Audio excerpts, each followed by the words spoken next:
Dedma pa ang isang TV5 insider na madalas tanungin tungkol sa show sa kanila ni Willie Revillame.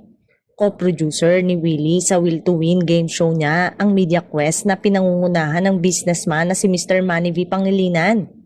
Nang tumakbo si Willie sa pagkasenador noong midterm election, sandaling pumalit sa kanya sa show si Randy Santiago. Pero nag-decide rin ng TV5 na mag-season break muna ang Will to Win.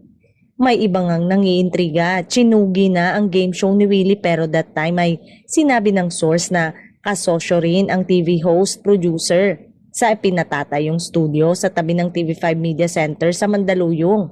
At babalik nga raw ang Will to Win kapag natapos na ang studio na gagamitin nila. Pero chika naman ang isang source nang minsang nakausap umano ang malapit kay Willie ay nagda-dialogue ito na baka mag-online show muna sila. Pinag-iisipan pa daw kung makakabalik o babalik pa ito sa TV5 network.